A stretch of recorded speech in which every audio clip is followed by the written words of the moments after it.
Thank you. Good morning, everyone. I'm really happy to see this mixed audience. And because it's a mixed audience, I'm going to try to address all kinds of things like on the spectrum of knowledge. But if I miss anything or something that I say is unclear, please just interrupt and ask questions anytime. All right, so I'm going to be introducing a concept that I call holistic impact, which is something, a term that I invented that comes to serve a purpose that I see in mixing business and purpose in a way that makes business sense.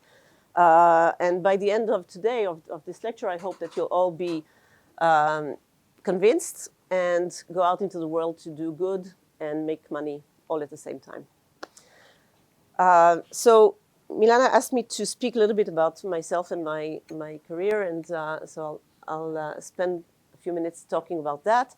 I have had a pretty eclectic career. I don't think that I ever knew what I wanted to be when I grow up. I think I still don't know what I'm going to be when I grow up. And I think this is actually a very good thing. For many years, when I was younger, I thought there was something definitely broken about me because I didn't have like this career path that I knew that would take me from one step to the next. And I really envied people who did. And I thought that there must be something wrong with me for not wanting or knowing from scratch what I want to be as I move forward in my career. And with time, I realized that actually this is a very good thing because it allows me and people like me, and I think most people are like this and not necessarily have a clear career path in front of them when they're young. It allows me to just reinvent myself every few years and try to rethink what I want to do and where I want to focus and what are the main and important things that I want to do. And it allows me the freedom of thought to really change my mind and look at things differently. And so if any of you feel that way and you don't know where you're going, that's totally fine. I think actually these are the most interesting people who are always open-minded to look and learn new things and understand new things and change their minds and look things differently. So I started my career as an entrepreneur. I wanted to basically do my own things, not very good at receiving orders and instructions.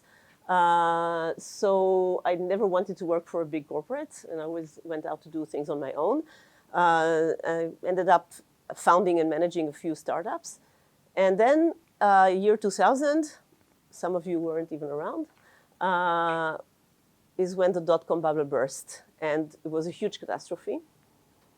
And one of the things that happened, to me at least, was that I realized that there was something really wrong with the high-tech industry at that point, which I don't think has returned, by the way. Some people think that we are again in a bubble. I don't think this is the same kind of situation.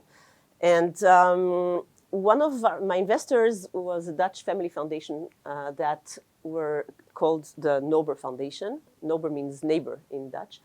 And they said something like that. They said, we're invested in many startups, and we also do some philanthropy, and we also do all kinds of activities that we think are valuable and have a meaning.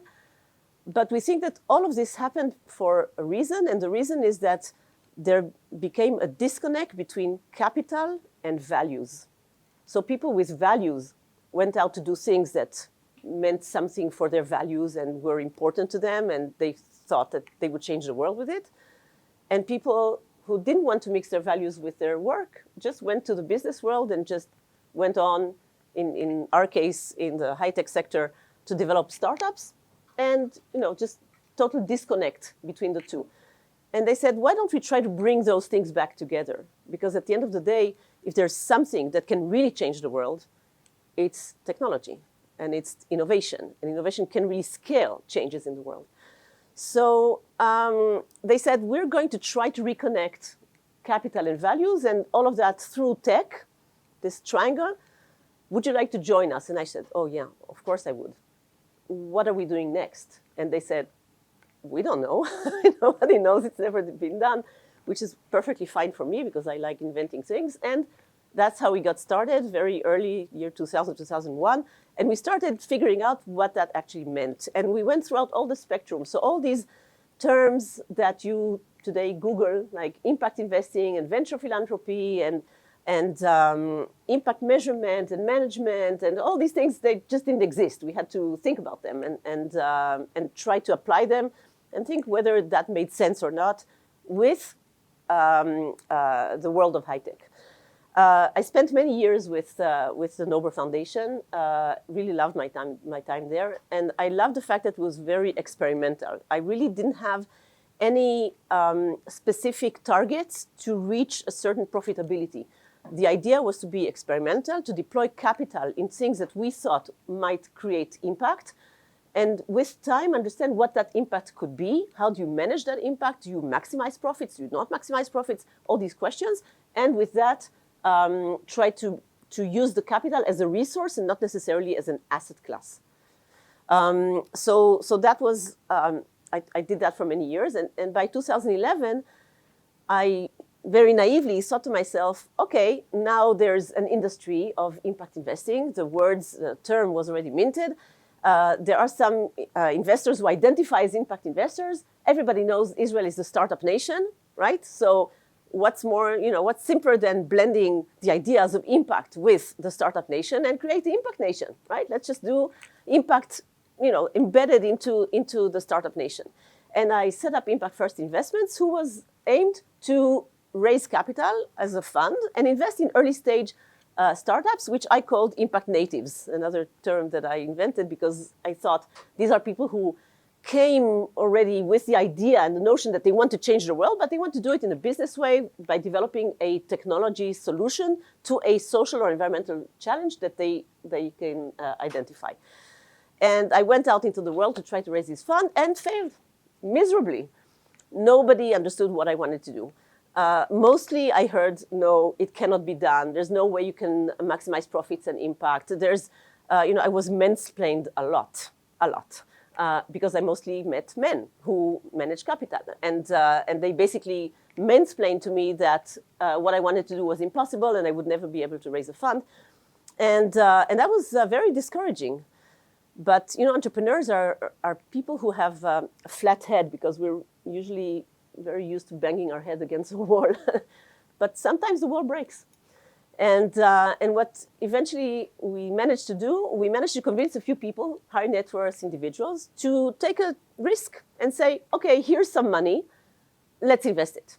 So we never built a fund, but we did build an investment company. So we had capital under management, which we chose the companies for, and we invested in 8 early stage startups, which are impact native startups.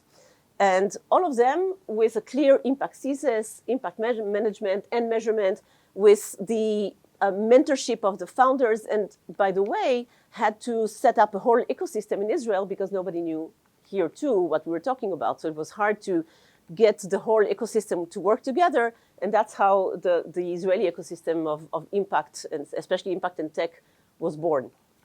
I remember years ago, somebody asked me what would be a success factor for me to know that the impact nation has actually happened. And I said, when I get invited to an event, and A, I'm not the keynote speaker, and B, I don't know at least half of the people in the room. And that has happened. So I think that's a really big success. So we did that for a few years and really had actually good success. And many of the companies we invested in at Impact First actually are still very much alive and kicking, which is better than the average. And Pitango were actually my partners at the time. Pitango is Israel's largest venture capital fund. And together we set out to do these investments. Actually, they asked me at the time, I said, why don't you actually, Pitango, why don't you have an impact fund? And they said, well, we believe in it and we understand that this is a good thing and we'd like to be engaged, but nobody has proven that you can actually maximize profits. And we really cannot go to our investors and tell them that we're going to spend their money on making risk investments that we have additional risk. So we will support you, but not like outside of the actual fund through the partners. And they made the mistake of asking me what I wanted. And I said, well, okay, since you're asking, so I want Chemi Perez to be the head of my advisory board, and I want Rami Kalish to be the head of my investment committee, and I want a space in your office, and I want to tap into all of your resources. And they said, go ahead. And that's exactly what I did, and that was really great, and it worked really beautifully. By the end of 2019, we had made these investments, happy, everything was working, and we started thinking, okay, what's next? And then Chemi came to me and said, there's basically two options. Why don't we set up an impact fund at Pitango? Everybody knows now that, by 2019, 2020, everybody knew already that you can actually maximize profit and impact. It's been proven. We have the track record. Let's just build an impact fund. Some of our investors are going to be interested anyway. We'll raise the capital. We can raise maybe $100 or $150 million, and let's make investments. To me, that wasn't so interesting anymore because I've already done that. So I wanted to move on and do something else. And then we came up with the idea of saying, how about we take Pitango, which is a generalist fund that invests across the board in all domains and in all stages, except for harmful investments, which they don't do anyway. And let's see how we can integrate my world into Pitango's world. And I stepped into Pitango with the title that, by the way, I looked around to find a suitable title for my job and to find someone in the world that does something like that. And I couldn't find anyone in the generalist fund that will actually make impact. So I said, perfect, that's really works for me. And we invented this title. I was head of impact and sustainability. And I stepped into Pitango and started changing Pitango from within. So that's been the last 5 years. And since January of this year, I stepped out and set up my own consultancy to try to help other funds and other startups and other organizations in really creating this blend of holistic impact into their mainstream operations and try to work with Pitango and others and other organizations to really make them successful. Next to that, I'm very passionate about things that I care about. So in 2020, I founded GITA, which is a nonprofit called the Global Impact Tech Alliance, in order to really connect all the impact tech investors in the world and create a community and share best practices and knowledge, which was really successful. It evolved. Now GITA is focused on creating access to innovation around the world that changes how we use materials.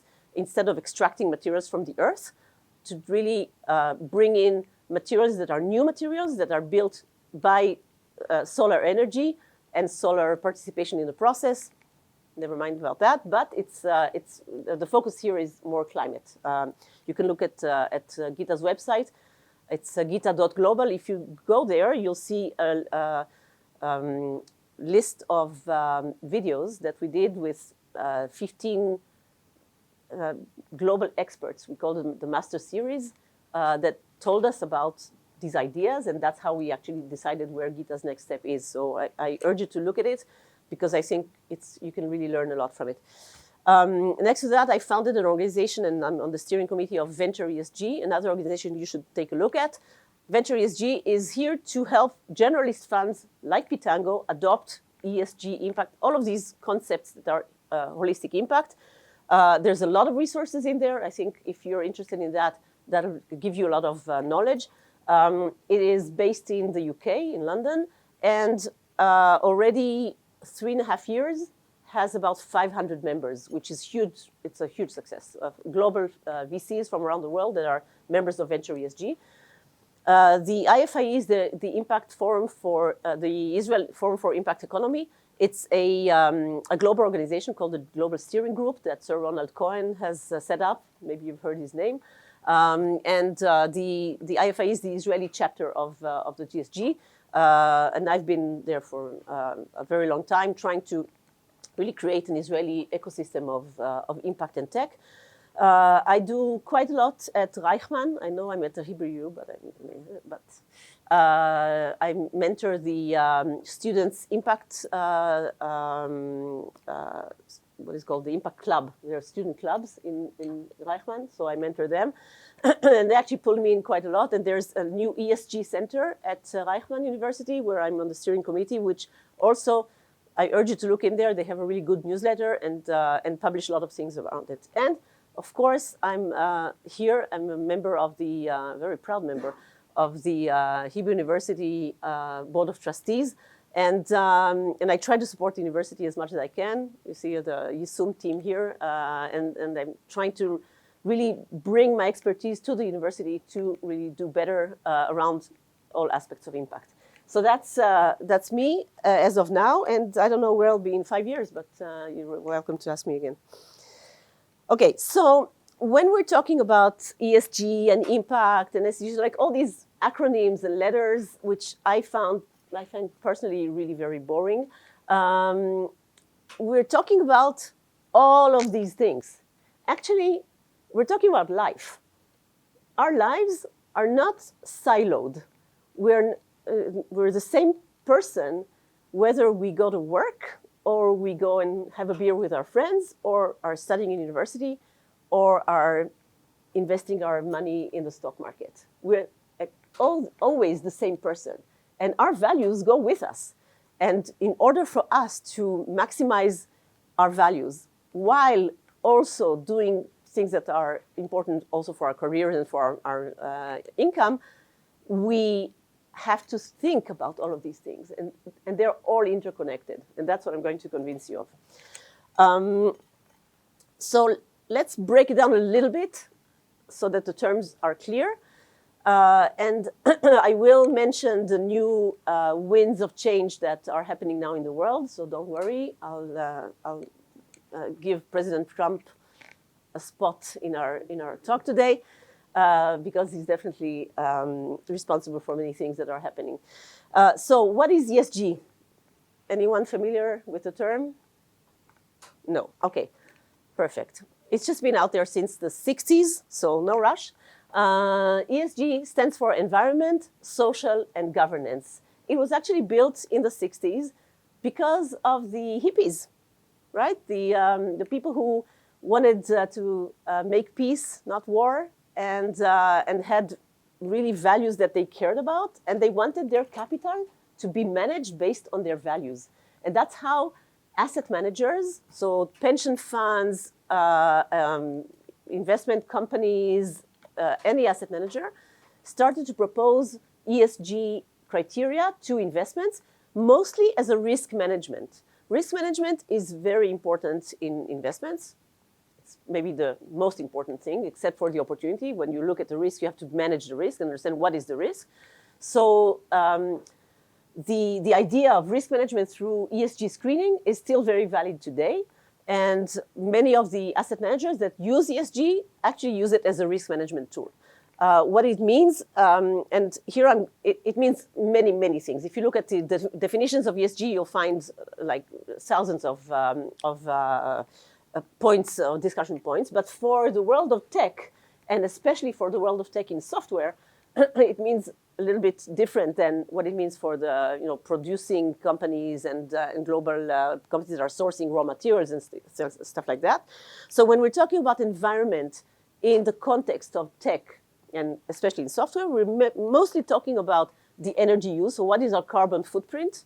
And we all have a carbon footprint, personally, individually. And of course, every company has a carbon footprint.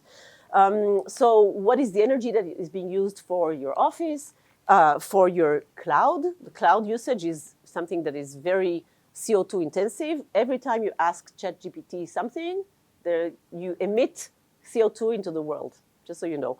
And if you generate pictures, even worse. So use AI as much as you want, but for things you really need. That's my advice.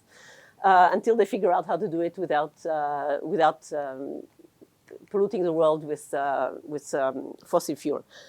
Flights are very CO2 consuming, especially living in Israel, where everywhere we go we have to take a flight, and there are no real options to commute in any other way, and commute to the office and back. Those are the basic things that startups deal with when they talk about environment. So it's mostly about tracking their carbon footprint and reducing their carbon footprint. And they should have an environmental policy in place, which helps people figure out what they need to do and how to do it in order to reduce their carbon footprint. So I can tell you all to reduce your carbon footprint, and you might say, yes, sure, I recycle plastic bottles and, I don't know, electronics, which is great. but it's not enough. If I don't give you some real guidance on your actual life, you're not going to be able to do it. And if I don't make it easy for you, you won't do it anyway. So these are things that need to be addressed in an environmental policy. On the social part, we're mostly talking about people. And people are first and foremost about who are the people that are involved in the company, who do we hire. We want to hire diverse people. And the reason we want to hire diverse people is not diversity for the sake of diversity, because that actually doesn't work. Thank you, Trump, for that. But diversity for the sake of innovation, for the sake of new ideas, of looking at problems in different eyes, thinking of solutions in different ways, which come from different backgrounds, different gender, different geographies, and diversity is just a good thing for the business. So we're talking about the diversity of the team. We're talking about work conditions. Obviously, we want to make sure that people have good working conditions. It's true that employees in the high-tech sector are mostly higher paid than people in other industries, but money is not everything, and we have to also think about their well-being and their ability to really lead a life and create what we call the work-life integration. Remember work-life balance? That's dead. Work-life integration is the new king. So because everybody works all the time and has, just like live their lives all the time at the same time. We want to talk about their health and security. We want to talk about gender pay gaps. Do you know that there is a gender pay gap between men and women of about 30%? Everywhere across the globe. 30%. Women earn, on average, 30% less than men for the same jobs. Why? A lot of reasons, and I can go on and on about that. But this is something we want to check and want to make sure that that doesn't happen. If it does happen, we have to remediate it. When we talk about governance, governance is also a very important part, especially when we talk about risk management. Companies with good governance are just better companies with lower risks. What is good governance? The fact that you have a management team, a board that meets periodically, that has minutes, that somebody tracks, that has a code of conduct, that tracks how they treat their employees and their product. It has to do with adherence to law. Okay, in Israel, you cannot hire people for less than the minimum wage, but in many other countries, you can. So how do you hire people? How do you make sure their working conditions are fair? And of course, how you manage your reputation. Reputation is, in business, is one of the assets. Low reputation is also a risk. And everything to do with AI, responsible product design, ethical AI, and everything to do with human-centered AI. So AI is now front and center for every company, not only the companies that are developing the LLMs, but every company is now using AI. And everybody has to think about the responsibility of the AI that they're developing and how that actually comes into play in the real world. This is like a totally different topic that I can talk about for hours. I think it's super critical and important for you to know about it, but that's part of the governance. And there's another part called corporate social responsibility, another acronym, CSR, corporate responsibility. For many years, people thought that corporate responsibility, which is mostly volunteering and grants and donations by companies, is a kind of PR, right? We have a corporate, let's give some money to whatever cause, and we'll publish it, and everybody will think that we're a great bank because we give money to artists or something like that. With time, still not so much in Israel, but it's coming, but especially in the world, CEOs realize that actually that doesn't work. It doesn't really sustain their brand, and it doesn't really do good for the employees. It's not something that works if you don't do it for real. Same as diversity. So the idea of a good corporate social responsibility program is something that is core to the organization itself, so core to its competences and the competence of their employees. And in that way, it really ties the employees. It ties the brand to the employee's identity. It helps them really materialize their passion and what they care about through the corporate giving and through the corporate volunteering. So I think in Israel, since the beginning of the war, we've seen that happen very, very strongly. We've seen huge volunteering and grants and donations from everyone, everywhere. And all of a sudden, we've seen that companies not only sent their employees to pack food packages, which is important, but not really in their core knowledge, but actually do more and more in things that they understand about and they know about, and that really helps. So I think that also shifted the mindset in Israel. Impact investing is a different thing. If ESG looks at the corporate and the organization internally and the processes and how we manage companies, impact talks about the product. What is the actual impact that my product does on the world? It doesn't mean that every company has impact, and that's fine. Pitango is a generalist fund. It invests in companies that don't have an impact. That's fine too. We all need Wi-Fi. We need cybersecurity. We need access to, just digital services. That's fine, as long as you don't do harm. But a lot of the companies actually do have a social impact or an environmental impact. Sometimes they don't even know it, but they're actually, it's there. And how do you actually understand the impact that you have on the world? The framework is this. It's the Sustainable Development Goals. Are you familiar with this? Anyone? Okay. So these are 17 goals that the UN set out in 2015 to be achieved by 2030.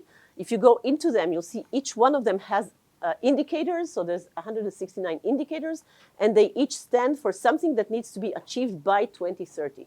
The UN started with the Millennial Goals in 2000 till 2015, then the Sustainable Development Goals 2015 to 2030, and from 2030 there will be a new set of goals. And that is the way that we look at impact. So that came out, as I said, in 2015. So think about how we had to invent the impact that we wanted companies to have before 2015. Okay? It wasn't easy, but this is a really good framework, and it talks about the actual impact.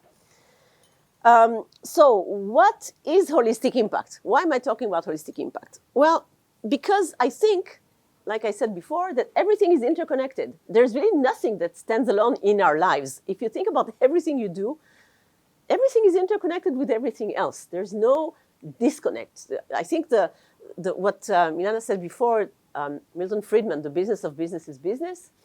First of all, I think it's misunderstood. And there's a lot of research around that, saying that what we think that he meant by saying the business of business is business is not what he meant. And actually what he meant is that businesses actually have to care for their society and for the people in the community around the companies. It's not very pure business. But the mindset of looking at business on one hand, in one pocket, and maximizing profit in whatever way, and then having another philanthropy pocket where you fix the wrongs that you might have done in your first pocket, that's gone.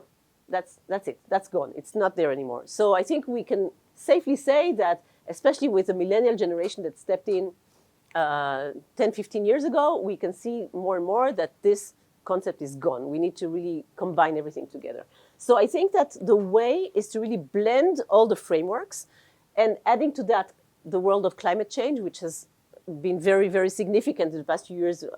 It's been around for a long time, but I think significantly aware, the public has become aware in the past few years, especially since harsh climate events started to really affect people's lives, like in real life.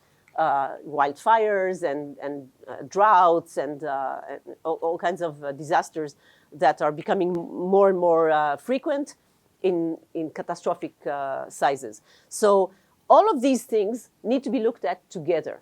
I don't think personally that it's important to really know what the terminology is or what the exact acronym is. To me, when I work with a company or with a fund or with anyone really, I think about what is the most important thing. What's the materiality? What's the business materiality of that company or that fund? And I'm thinking what needs to be addressed first. How do we do a gap analysis to understand what are the things we'd like to tackle first? And then I use the right methodology to address it. I think methodology is good. It's important. It puts everybody on the same page. The taxonomy is important. We use the same words. But truthfully, the CEO of a company doesn't really care if what he does right now is ESG or SDG or CSR, whatever acronym. He really cares about having a goal and materializing that goal. And to do that, I will use the right methodology, but I don't think the actual acronym is very important. So that's how I look at things. And I think this is the way to look at it now. Now, the big question, why? Why bother? Why bother? I mean, setting up a startup, managing it, raising capital, hiring people, creating a product, going to the market, creating a product market fit, scaling the product. It's just so difficult. From experience, I can tell you it's really, really hard. So why have an additional burden of thinking about things that are not business, pure business? Well, the truth is, and it's been proven time and time again, is that these parameters are pure business. And they are actually the ones who actually go and create your business and make it much better, more sustainable, and more profitable. And these are just a few of the topics, but you can really look it up. It's been out there for a long time and really validated through research. So when we're thinking about real life challenges and the product and what we do with the product, we need to think about how people, what is the actual real problem in the world that we're trying to fix and how people respond to it.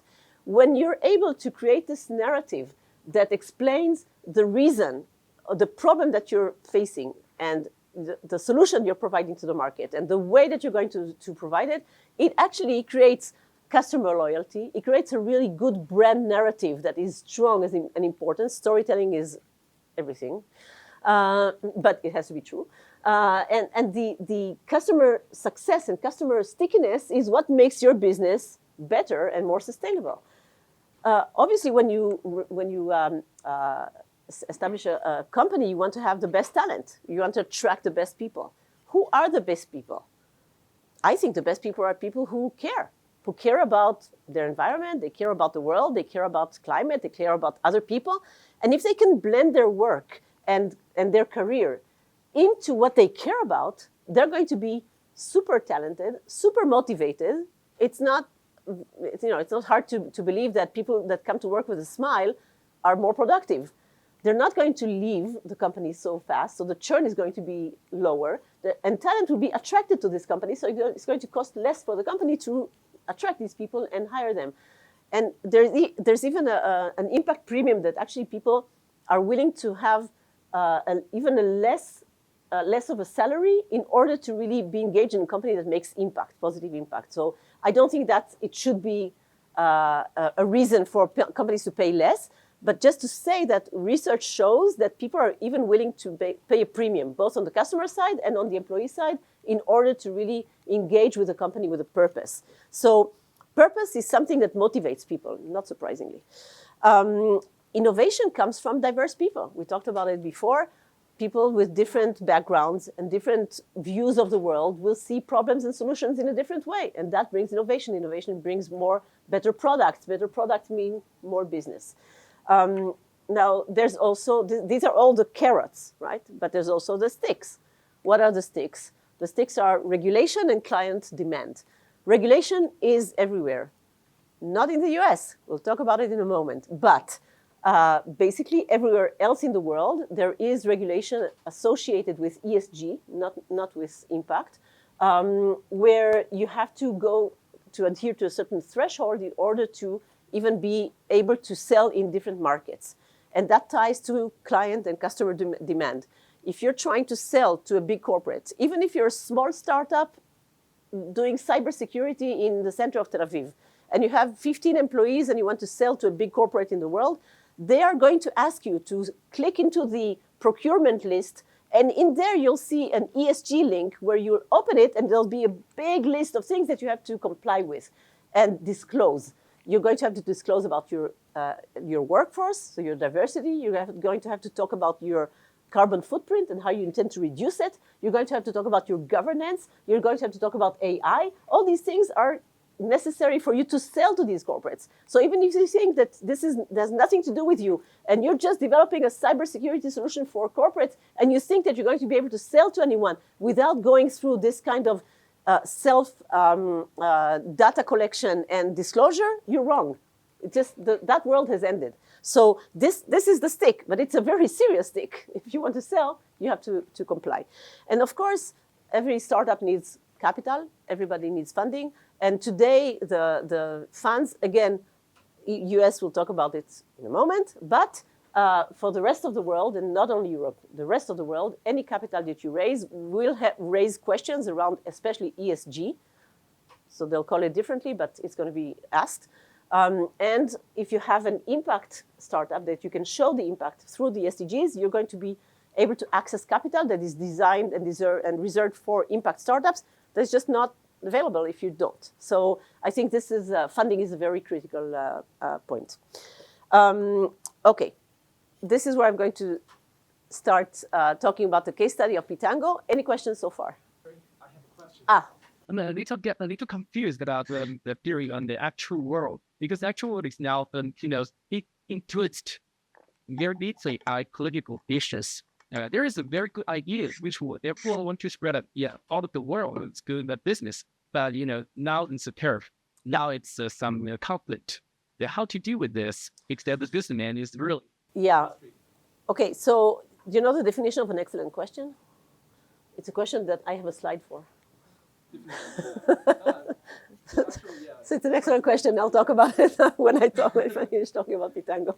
I think it's the confusion is very relevant and very correct, and it's not just yours. Everybody's confused. I mean, everybody is confused about what's happening. The dust hasn't settled by far, and there's still a lot we don't know. But there is already things that we do know. So I will talk about them like in concentration after I show the case studies of Pitango, because I think that'll put things into real life perspective for you first. Okay? It's more of a general question. I don't know if that's the time or No, go ahead. later. But how funds, more generalist funds, do they in their process of selecting the companies that they're invested, how much they feel that it's shifting towards more ESG or MSDG, or only if the company is good, seems to be profitable, so we will embed the ESG from we will. It's an add-on from the fund. Yeah. And not from the company. So good question. Let's divide the world. This is very relevant to this slide. Let's take Israel, US, and the rest of the world. Even though the rest of the world is not one place, but they actually have very similar ideas and regulations. In Israel, honestly, I thought when I joined Pitango, I thought that within a year, every other generalist fund would have a person like me to help the funds screen companies through an additional lens. Right? Pitango is first and foremost investing in companies that they think are going to be blockbusters. Right? They're looking at the theory, the investment theory is called the 4 T's and I. So they're looking at the team, the technology, the theme, which is the market, the terms, and the impact. Those are the things that they first look at. If a company doesn't go through the benchmarks of how the fund wants to invest in terms of the team is not strong enough, the technology is not really good, there's nothing disruptive, the market is not big enough, they're just not going to invest anyway. I step in only after they already have screened the companies that they already want to invest in them. So I really assumed that given that we don't want to compromise any kind of profit or capital return, that every fund will do that. First of all, I don't think it's rocket science. And second, it just makes sense. It makes your companies more profitable, more sustainable, less risky. Why not? And for some reason, that hasn't happened. Disappointing. And I think that it has to do with many probably sociological and psychological issues that I recognize in the Israeli market.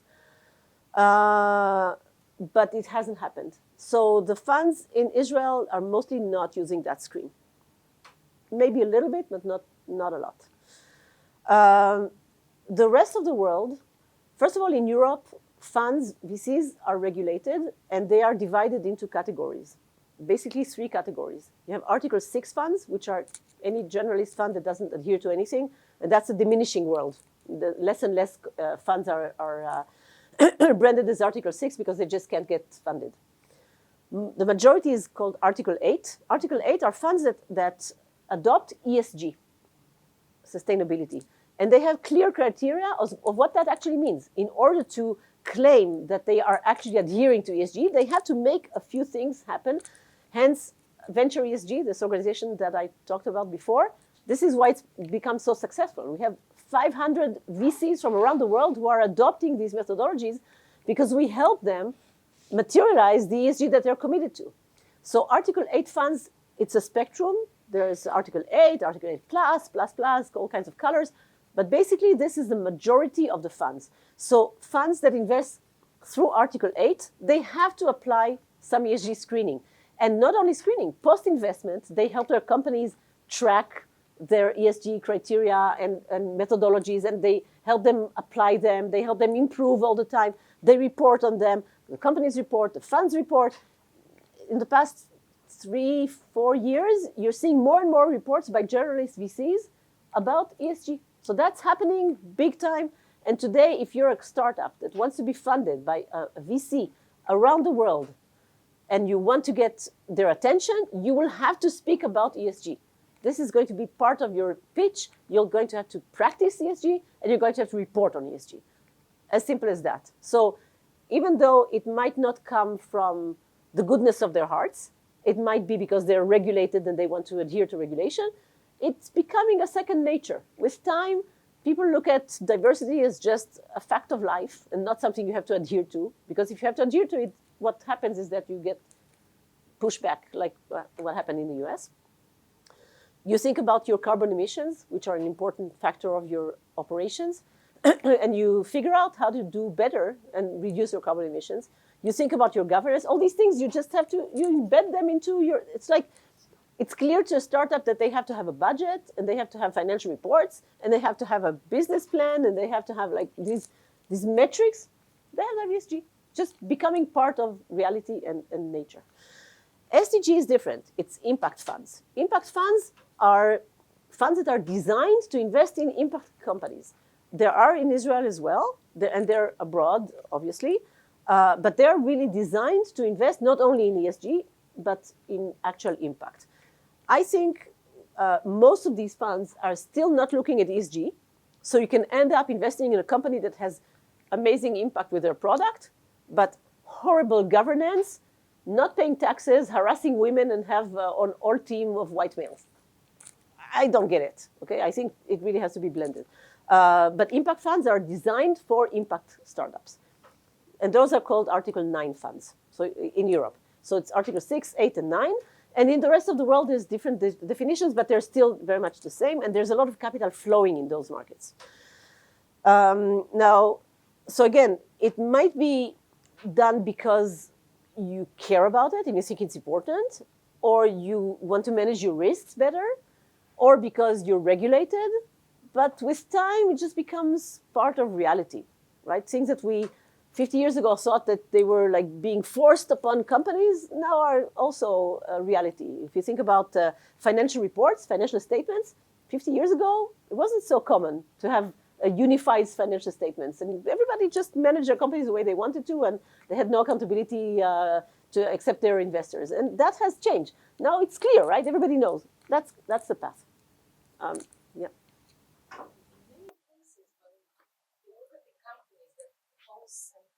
More impactful product, it would come with higher costs, higher price of the end product in many cases, and this puts these companies in a weaker position at the funds. Why are you assuming that impact companies will have to have higher costs?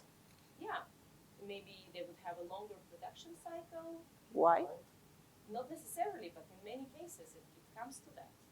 Like in order to make I actually want to debunk that myth. Okay. I think when we look at impact, it's never impact for the sake of impact. Impact is always in context.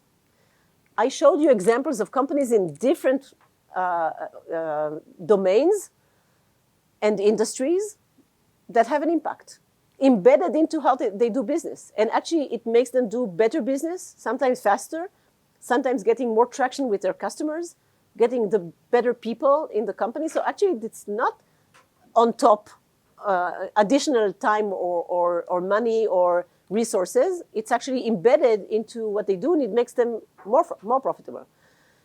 When you're talking about domains such as hardware, climate tech, regardless of the impact, or any deep tech, Think about quantum computing. Quantum computing takes time. Deep tech, deep science takes time. Climate tech solutions that are not software-based take more time. It's not relevant to the impact. It's just relevant to the type of business that you're developing. Now, the impact is something that you look through at your company and you look at your product and you're thinking about the problem or the challenge that this company is addressing. Obviously, if you're in a climate tech space, it sounds like it's most obvious that you're making an impact. But you can make impact in cybersecurity. You can think about cybersecurity for hospitals and for utilities and for the backbone of states. You can think or protecting democracy. This is impact. It's still cyber. You can think of fintech for access to finance for people in developing countries that don't have access to finance, or creating credit scores for people with no credit, or the ability to access insurance. These are insurtech companies, prop tech companies, cyber companies. So the fact that they make or don't make an impact is not what makes their business longer or more expensive. It's the domain they're in. Which also means that when you're thinking about investing in a specific domain, for example, climate tech, deep tech in climate, you have to have the right capital attached to it. And if you're thinking that you can go to a venture capital fund that has a business model of returning capital to its investors between 7 to 10 years, and you're going to fund a company that will take 15 years to materialize, it's just the wrong match. There's no reason for a VC that invest in software with a business model of 7 to 10 years to invest in companies that will take longer to mature, unless they know where their exit is coming from. For example, drug development and health tech companies, they know that when they invest in drug development, there is a certain phase where they can sell their ownership to an additional fund. It's still not a product, it's still not developed, but there's a market for it, so you can exit. If you don't have an exit strategy that is valid for the time period of the actual VC, or it's not in their business strategy, investment strategy, don't go there. You have to find the right kind of capital that matches the right kind of investments. That is a general comment. It has nothing to do with impact. So you're asking how did it happen that ESG is becoming second nature? I can't say that yet. Okay, let's not get ahead of ourselves. I wish that it would just be something, and I hope that you all get out of this classroom and say, okay, this is part of who I am, and this is part of everything I do, regardless if I work at the bank or the post office, or I set up a startup, or I work in an investment fund. This is part of my identity, and that's what I'm going to do. So it's not there yet, but it's coming. For what reasons? Number one, you. The millennial generation is what started it. The Gen Zers are on steroids. And the research shows that when you ask millennials what they care about causes greater than themselves. So they're not just centric on themselves. They're actually thinking about their community, thinking about the planet, thinking about social challenges. They're thinking about disadvantaged people. They're thinking about other countries. There's much more awareness. And that has happened in the past 10, 15 years. So that's one reason that there's a mind shift with that regard. Next to that, money talks. In this decade, the biggest wealth transfer in human history is happening. Money is leaving the hands of the baby boomers and going into the hands of the millennials. And we're talking about $60 trillion. That is enough capital to raise anybody's attention. So when you blend the fact that millennials care about causes with this massive wealth transfer, obviously the asset managers who want to manage your money will come to you with financial products that speak your language, with things that you care about. And that's how more and more ESG, sustainability, impact, climate, all these things are blended into the business world because they just want to manage your money based on the values that you care about. So those are the two big vectors. Add to that the regulation in many of the countries, And that is helping to make that mainstream. So it is becoming mainstream, not as fast as I'd like to think. I mean, you know, I live in a very nice la la land where most of my time is spent with entrepreneurs who want to change the world for the better. I don't waste my time on people who want to harm the planet or other people. So, you know, my life is good. But still, there's a big shift. Not fast enough, but it's happening. And it you know, when people become managers in funds and in corporates, they take decisions. People take decisions, not corporates, not funds, people. So when people bring their values to work and they apply them to how they manage their capital or their companies, and they understand and are convinced that this is actually going to make them more profitable and more successful, not going to harm their business, so they don't have to compromise, in that case, why not? Now, I have to put a caveat on that. I think the tech industry is what provides the opportunity to maximize profit and impact. It's not always true. In many other domains, if you want to have more impact, you'll have to compromise on your returns. I think that is absolutely fine, as long as you align expectations. The world of investing is a world of alignment of expectations. What you sell and what you actually provide. What is your expectation as an investor in terms of the returns that you're going to make, and what is going to happen in real life? If you align those expectations, you get to a good place. So if you have a company that is not going to maximize profits because, let's say, you want to hire people with disabilities into your company, and it's going to cost you way more overhead to do that, you're going to be, by definition, less profitable. Go and get funded from people who care about that cause and are willing to take that reduction in returns because they care about the results. Don't go to investors who are trying to maximize profits and try to convince them that you're actually going to maximize profits when you're not going to do that. So the alignment of expectations is critical here. But then that goes also to your question. If you align expectations on the return profile, risk and return profile, you're set. There's not enough financial mechanisms, but that's another question. So that's by large. However, times are changing.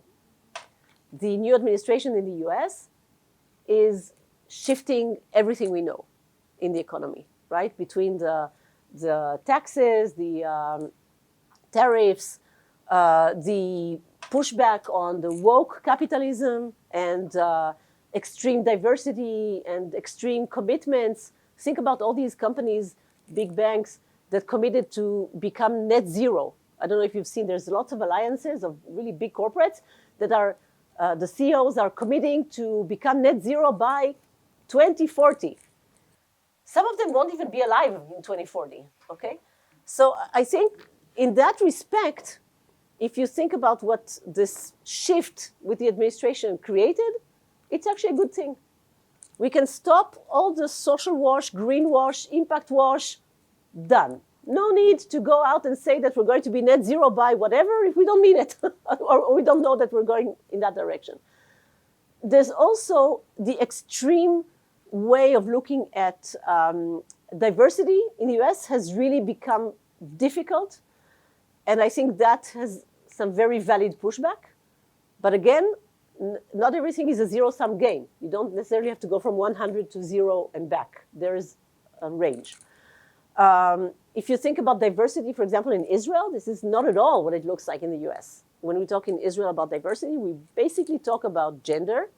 We talk about two communities who are underserved in high tech, especially who are the ultra-Orthodox and the Arab community.